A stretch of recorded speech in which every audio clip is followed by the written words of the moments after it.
Guys तर आपल्यासोबत ना एक छोटूसा बाळ आहे, मोठा स्ट्रॉंग मुलगा आहे आणि तो आपल्याला एक गोष्ट सांगणार आहे. ओके, त्याची लँग्वेज मध्ये. मुलगी आहेस तू? हो, वय कट केलेली. हा, किती क्यूट आहे तू. ओके, चल सांगा मला एखादी स्टोरी. मला डाऊटच आला त्याच्यावर. एक दिवस एक प्रिन्सेस होती. तिने ना म्हणजे ती खूपच नादान होती. म्हणजे तिला काय माहिती नाही होतं. म्हणजे ती खूप गरीब होती आणि एक दोन तिचे बहिणी होती. ते खूपच जास्त कंजूस होती आणि तिची मम्मी पण होती. का त्यांनी ते दोघं खूप ते तिघं खूपच आगाऊ होती. तिला खूप त्रास द्यायची. तिला हे काम करायला लावायची. तिला कोणशीच पाठीमध्ये येऊन नाही द्यायची. मग एक दिवस काय झालं, त्यांना एक कुपन आलं पाठीचं. मग ते पाठीत लिहिलेलं होतं, एक प्रिन्स राहील ज्याला कोणशी पण राणी हवी आहे. मग ते सगळे ते पाठीत जातात आणि ती बिचारी एकटी घरी पडलेली राहते काम करता करता. मग ती खूप रडते का बाई मला कोणी घेऊन नाही जात, असं तसं रडते.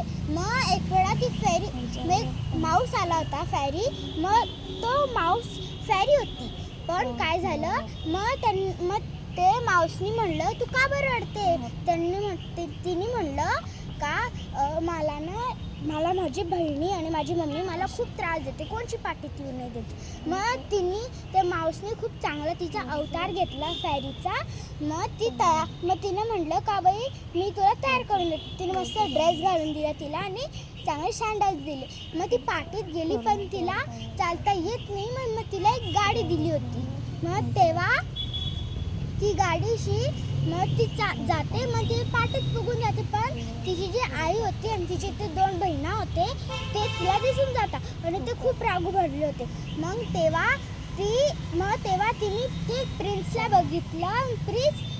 प्रिन्स होतं त्याला ती राणी खूप आवडली. मग ते दोघं डान्स करत होते. तेव्हाच ते तिला दिसून गेली आणि तिचा शूज जर ती तिच्या घरी जात होती तेव्हा तिचा शूज एक पायरीवर पडून गेलेला होता. मग तेव्हा ती तिच्या घरी गेली तर ती म्हणत होती का माझा एक शूज कुठे चालला गेला. मग ती म्हणली का आता मी काय करू.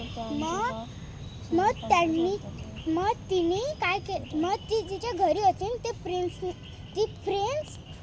ती प्रिन्सनी ते शूजला बघितलं आणि ते शूज त्याने घेऊन घेतलं.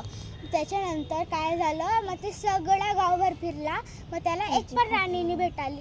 मग ती राणी, मग तिची जी मम्मी होती तिचा पण ती खडूस मम्मी होती, तिचा पण नाही पाय घुसला आणि ते दोघे बहिणींचा पण पाय नाही घुसला. मग तेव्हा मग तिचा पाय घुसला तर तिचा पाय घुसला तर ती पण एक राणीची जिंदगी जायची आणि तो पण एक राजाची जिंदगी जायची. थँक्यू.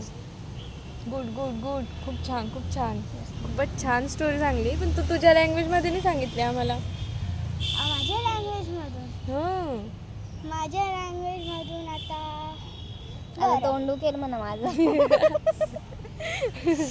बरं ठीक आहे, आपण उद्या परत तिला कॅप्चर करूया. तुझं नाव काय? अवनी पवन शर्मा. आणि तू? ही तुझी बहीण आहे? नाही. मग फ्रेंड आहे? हो. ओके चालेल. Will meet soon. Say bye. Bye.